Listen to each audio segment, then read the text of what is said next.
Philippe Broche, en 2016, vous étiez aux côtés d'Éric Giraudier, que vous combattez aujourd'hui. Qu'est-ce qui a changé en 5 ans ?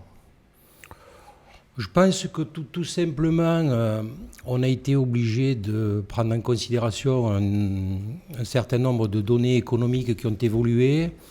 Le monde a changé, le département du Gard a changé, les besoins et les attentes des entreprises, des commerçants et des sociétés de services ont changé. On a vécu une période difficile donc de Covid, d'un confinement et ensuite d'une sortie de Covid qui aujourd'hui, malgré de timides signes de reprise, il s'avère que ça sera beaucoup plus compliqué que prévu.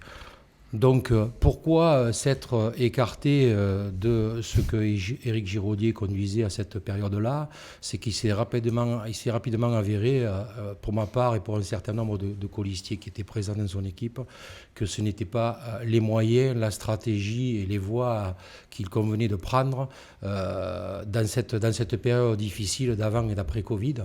Donc d'où notre volonté de prendre en charge un véritable projet et surtout de répondre à une question qui était fondamentale pour laquelle nous avions été élus il y a maintenant en 2016, c'était 80% des chefs d'entreprise ou commerçants s'interrogent aujourd'hui à quoi sert une chambre de commerce. Donc ça veut dire que manifestement... Oui, il n'y avait que 20% de taux de participation il y a 5 ans. Un peu moins, 18 et quelques. Donc on était dans un système que soit on continuait, on s'interrogeait vraiment et on était peut-être condamné à disparaître parce que l'État s'interrogeait grandement sur ce que nous devions représenter ou ce que nous pouvions apporter réellement.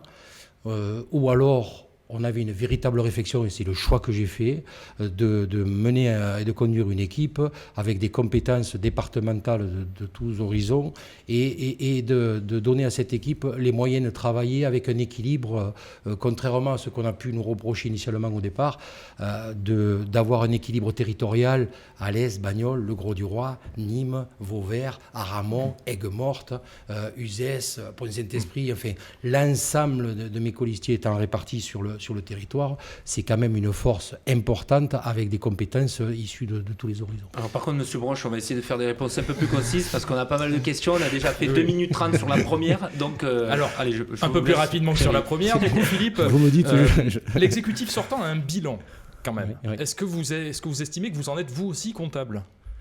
Absolument pas. Absolument pas. Je me suis rapidement détaché de ce bilan et pour cause.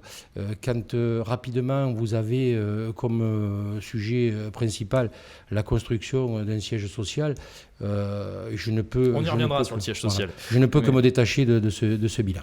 Oui. J'ai rapidement dit que je n'assumais pas et que je n'étais pas dans cette stratégie-là. Alors justement, on parle de la CCI et de ce qui a été fait sur le dernier mandat. Il y a notamment un rapport de la Chambre régionale des comptes qui doit être publié prochainement. Les bonnes feuilles, entre guillemets, ont déjà été éventées dans la presse, que vous avez sans doute vu et épluché. Quelle lecture est-ce que vous en faites de ce rapport ?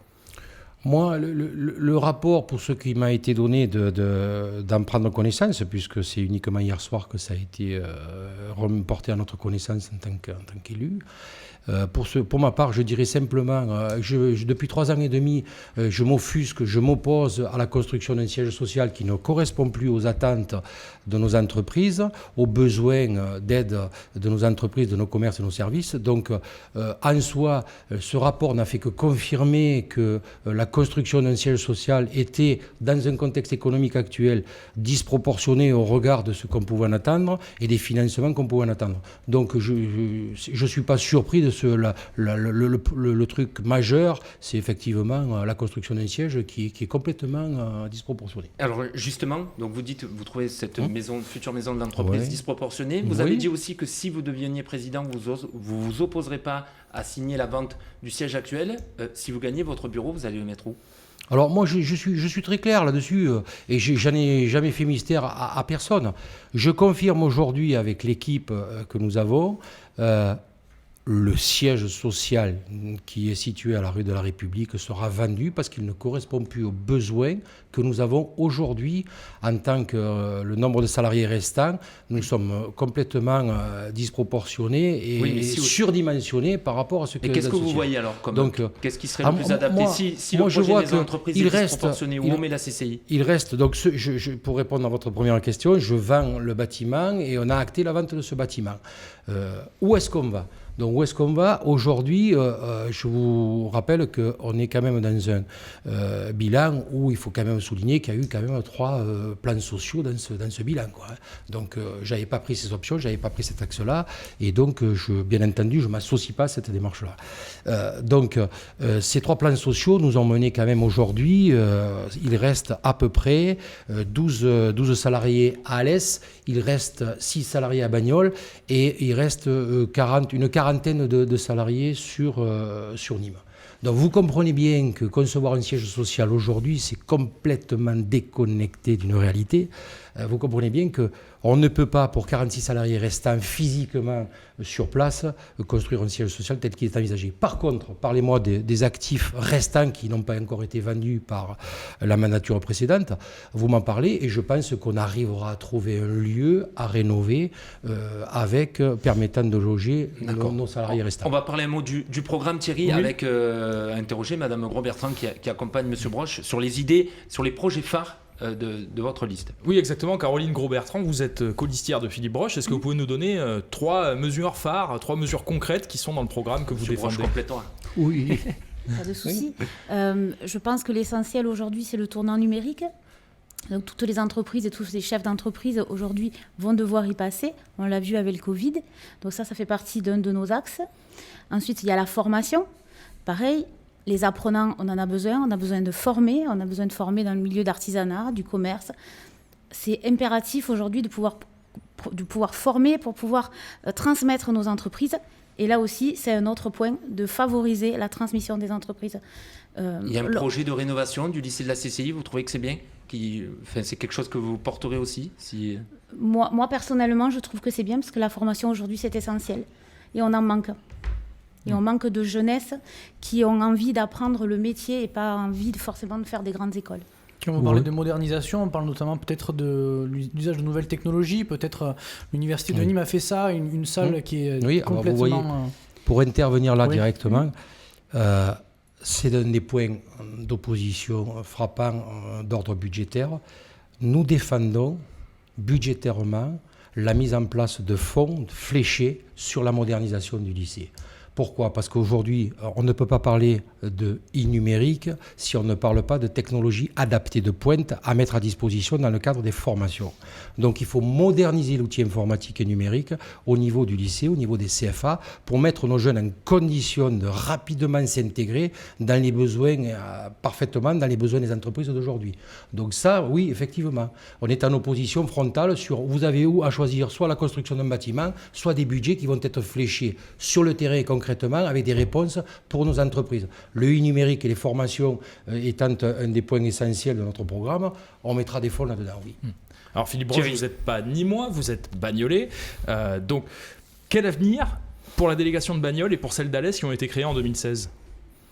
L'avenir, vous savez, j'ai fait partie des gens et je dois louer un petit peu l'action qui a été menée, et Dieu sait si on s'est opposé à l'époque, mais c'était un président de chambre de commerce avec qui on pouvait discuter, avec qui on pouvait s'entendre. Je citerai donc Henri Doué, le prédécesseur d'Éric Giraudier, donc avec qui nous nous sommes battus pour ouvrir une délégation à Bagnoles, pour structurer une délégation à Bagnoles.